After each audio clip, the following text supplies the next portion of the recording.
प्रभु यीशु मसीह के सामर्थी नाम में आप सबों को जय मसीही। आज के मनन का भाग हमने लिया है जो आपको मुझे मिलता है नीति वचन की किताब अध्याय 16 उसकी 18वीं आयत लिखा है, विनाश से पहले गर्व और ठोकर खाने से पहले घमंड होता है। अजीजों, क्या आप इस बात को जानते हैं? घमंड घातक है, लेकिन दुनिया हमें चेतावनी देने की बजाय इस बात को दुनिया बढ़ावा देना चाहती है और दुनिया चाहती है कि आप और मैं घमंडी बने। क्या है घमंड या अभिमान? क्या है? सरल शब्दों में एक बात मैं कहना चाहता हूं, अभिमान यह है परमेश्वर की बजाय अपने ऊपर भरोसा रखना। अहंकार की जड़ स्वार्थ है, अपने आप को पहला रखना, यह सोचना कि मैं सबसे महत्वपूर्ण हूं, यह सोचना कि मैं सबसे ज्यादा जानता हूं, यह सोचना कि मेरे से और कोई बेहतर नहीं, यह सोचना कि मैं सबसे बेस्ट हूं।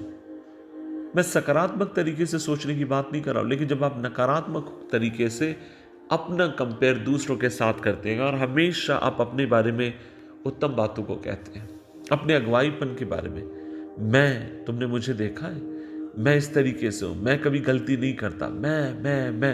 और मैं आपसे कहना चाहता हूं, वास्तव में पता है ये क्या है? ये अहंकार है। और अजीजों, मैं आपसे कहना चाहता हूं कि अभी अहंकार आपको परमेश्वर के मार्ग पर चलने की बजाय आपको अपने मार्गों पर चलने के लिए प्रेरित करेगा। अहंकार आपको सोचने के लिए मजबूत करता है कि आपको परमेश्वर की जिंदगी में सहायता की जरूरत नहीं, आप अपने लिए पर्याप्त हैं, आपको किसी भी प्रकार से परमेश्वर या उद्धारकर्ता प्रभु यीशु मसीह की आवश्यकता नहीं। दूसरे शब्दों में तो यह कहा जाए कि अहंकार सभी पापों की जड़ है। यह आपको परमेश्वर की ओर मुड़ने के बजाय उससे दूर होने का कारण बनता है। सभी अज्ञानता में मूल रूप से देखा जाए तो अज्ञानी है। अभिमान के पीछे, अहंकार के पीछे विद्रोह की भावना छुपी हुई है।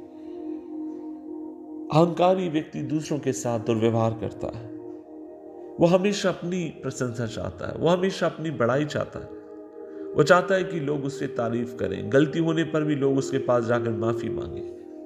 और मैं आपसे कहना चाहता हूं कि नहीं, आपको मुझे परमेश्वर ने अनुग्रह दिया है, आपको मुझे परमेश्वर ने कृपा दी है, आप और मैं उसके रक्त के द्वारा खरीदे गए हैं, तो फिर अब घमंड का तो सवाल होता ही नहीं।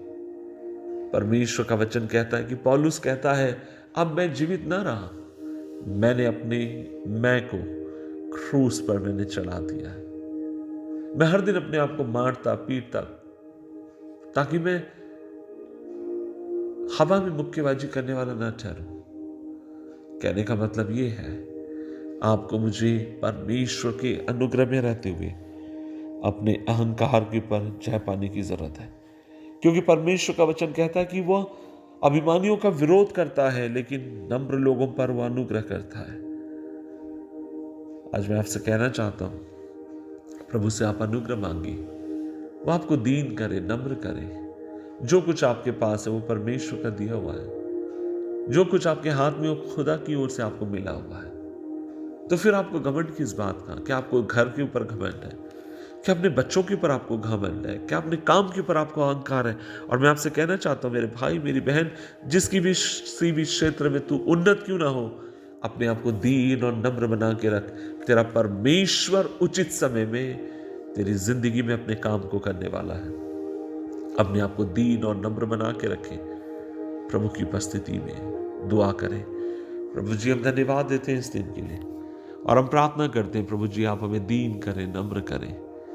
प्रभु जी हमें हर विपत्ति से बचा, घमंड से बचा। अगर घमंड करें तो इस बात के ऊपर करें कि प्रभु यीशु ने क्रूस के पर हमारे लिए अपनी जान को दी। मदद कर प्रभु, तुझको छोड़ और किसी बात में हम घमंड करने वाले ना ठहरे, कृपा दे।